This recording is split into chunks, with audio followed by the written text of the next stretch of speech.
Саламатсыздар урматтуу окуучулар. Бүгүнкү темабыз bases and oxides, негиздер жана оксидтер. Bases негиздер. Сууда эригенде OH- ионун пайда кылган бардык бирикмелер негиздер деп аталат. Мисал катары натрий гидроксиди. Сууда натрий ионун жана OH- ионун пайда кылат. Я болбосо жездин гидроксиди.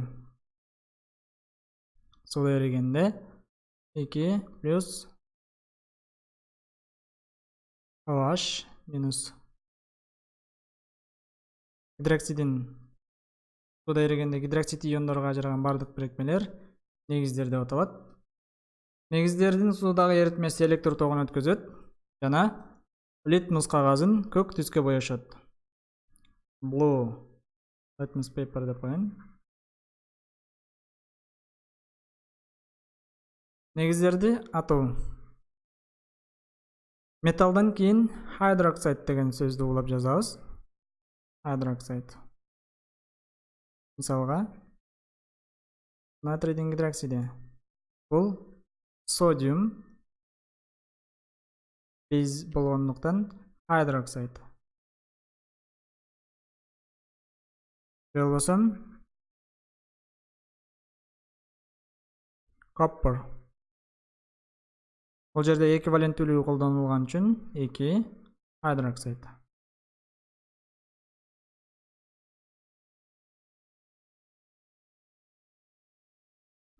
Magnesium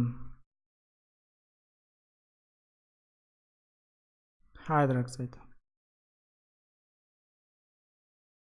Ушул сыяктуу башка элементтердин же болбосо металлдардан кийин гидроксид, hydroxide деген сөздү улап жазып атайбыз негиздерди. Негиздердин классификациясы. Негиздер күчүнө жараша 2 топко бөлүнөт. Strong base, күчтүү негиздер, weak base, алсыз негиздер. Күчтүү негиздер суудагы эритмеси толук иондорго ажырайт. Ошондуктан күчтүү деп аталат. Мисалга натрийдин гидроксиди сууда толук натрий ионуна жана гидроксид ионуна ажырайт. Ал эми алсыз негиздер болсо сууда толук эмес же болбосо жарым жартылай ажырагандыгы үчүн алсыз негиздер деп аталат. Мисалга гидроксиди бул толук эмес иондорго ажырайт.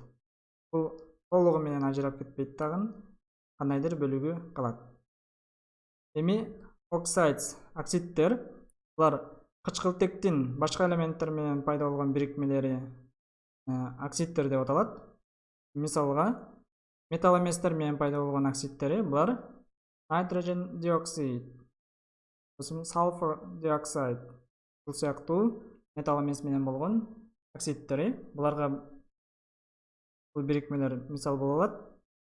Металл оксид, металлдар менен пайда болгон бирикмелерге металл оксиди деп аталат.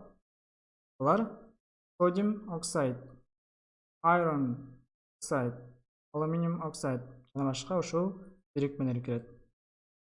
Оксидтерди атоо.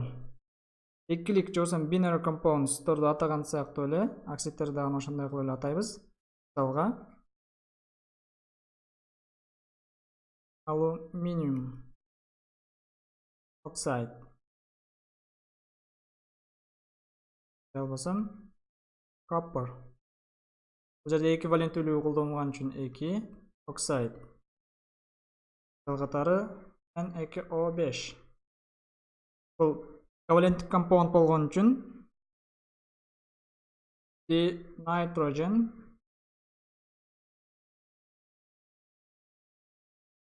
pentoxide.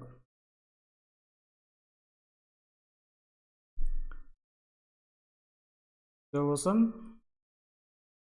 nitrogen monoxide.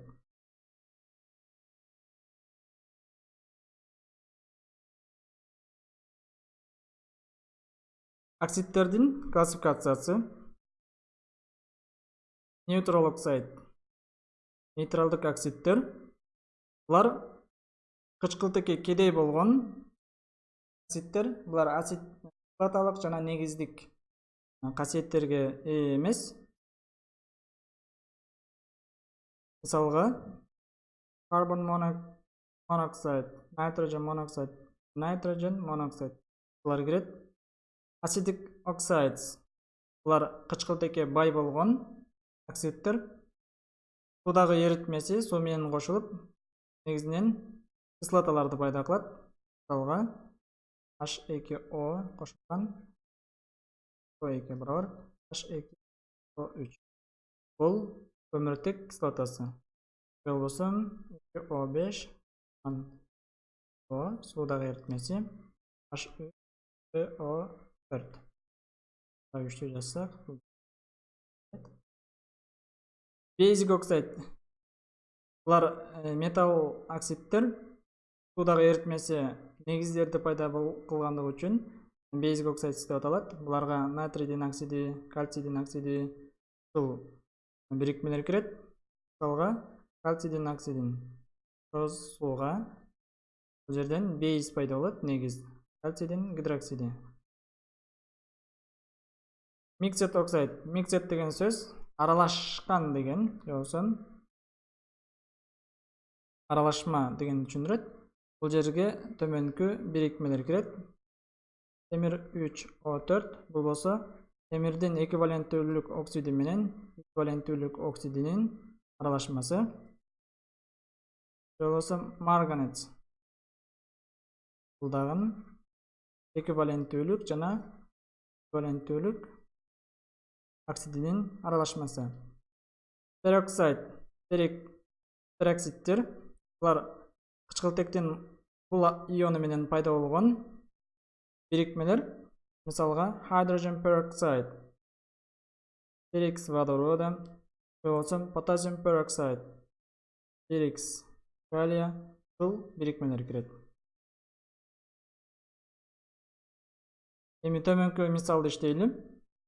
Classify the following oxides below. Төмөнкү оксидтерди классификацияла.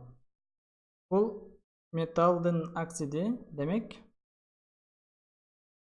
basic oxide. Суу менен реакциясы негизди пайда кылат. Бул non-metal oxide, бирок кычкылтектин саны өтө аз болгондугу үчүн neutral oxide.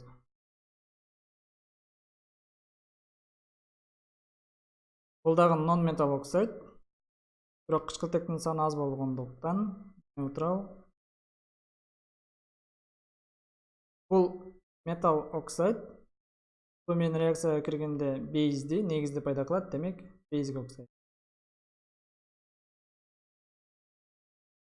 Бул non-metal менен пайда болгон оксиди, кычкылтектин саны өтө көп болгондуктан бул acidic oxide. Бул кычкылтектин саны өтө аз, демек neutral oxide.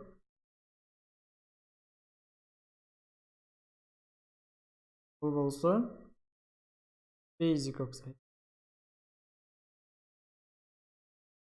Бул peroxide. Бул болсо